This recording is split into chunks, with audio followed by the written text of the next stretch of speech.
ভগৱান শ্ৰীকৃষ্ণই কেৱল ভাগৱত গীতাত জ্ঞানৰ কথাহে কৈছে এনে নহয়, জীৱনত জীয়াই থকা কলাৰ কথাও উল্লেখ কৰিছে। ভগৱান শ্ৰীকৃষ্ণই অৰ্জুনক দিয়া গীতাশাস্ত্ৰৰ শিক্ষা প্ৰতিজন মানুহৰ প্ৰেৰণাৰ উৎস।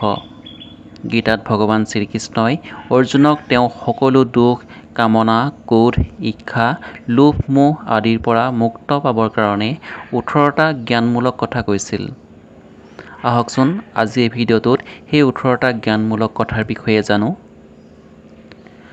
মানুহৰ হৃদয়ৰ ভিতৰতে সুখ থাকে, কিন্তু পুৰুষে নাৰীৰ মাজত, ঘৰ সংসাৰৰ মাজত, বাহ্যিকতাৰ মাজত সুখ বিচাৰি ফুৰে।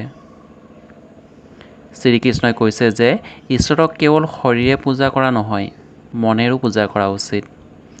ঈশ্বৰক উপাসনা তেওঁলোকৰ প্ৰেমৰ বান্ধোনত বান্ধি ৰাখে। মানুহৰ কামনা হৈছে তেওঁ পূৰ্ণজন্মৰ পুনৰাবৃত্তি। মানুহ ইন্দ্ৰিয়ৰ অধীন হোৱাটো জীৱনত বিকাৰ আৰু সমস্যাৰ সৃষ্টি কৰে। ধৈৰ্য, গুণ, স্নেহ আৰু সেৱা এই সকলোবোৰ সৎসংগৰ অবিহনে পোৱা অসম্ভৱ।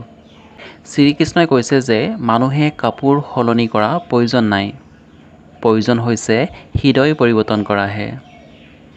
যৌৱনকালত অধিক পাপ কৰাজনে বৃদ্ধ বয়সত টোপনি নাযায়। যিজনক ভগৱানে ধন দিয়ে তেওঁক গৰু ৰখিবলৈও সাজু কৰি ৰাখে। জুৱা, মদ্যপান, ব্যভিচাৰ, হিংসা, অসত্য, নিচা আৰু নিষ্ঠুৰ এই সকলোবিলাক কলিযুগৰ বাসস্থান। অধিকাৰী শিষ্যই নিশ্চিতভাৱে সৎগুৰু পাবই।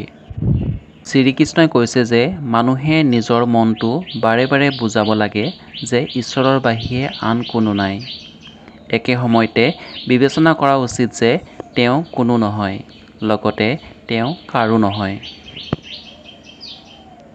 উপভোগত মাত্ৰ ক্ষন্তেকীয়া সুখহে থাকে, লগতে ত্যাগত চিৰস্থায়ী আনন্দ থাকে। শ্ৰীকৃষ্ণই কৈছে যে সৎ সং ঈশ্বৰৰ কৃপাতহে লাভ কৰা হয়, কিন্তু বেয়া সংগত পৰাটো নিজৰ হাতত। লোভ আৰু স্নেহ হৈছে পাপৰ পিতৃ আৰু মাতৃ, লগতে লোভ পাপৰ পিতৃ। শ্ৰীকৃষ্ণই কৈছে নিতৌ তুলসী আৰু পাৰ্বতীক পূজা কৰাটো নাৰী ধৰ্ম। মানুহৰ নিজৰ মন আৰু বুদ্ধিৰ ওপৰত বিশ্বাস ৰাখিব নালাগে, কাৰণ তেওঁলোকে বাৰে বাৰে মানুহক প্ৰতাৰণা কৰে। নিজকে নিৰ্দোষী বুলি গণ্য কৰাটো এটা ডাঙৰ দোষ।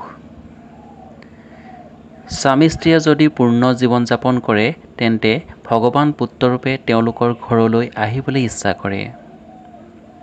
সকলোবোৰ মাপকাঠি পৰীক্ষা কৰাৰ পাছতহে জীৱ আত্মা পৰমাত্মাৰ লগত বিলীন হ'বৰ কাৰণে ঈশ্বৰে অনুমতি দিয়ে।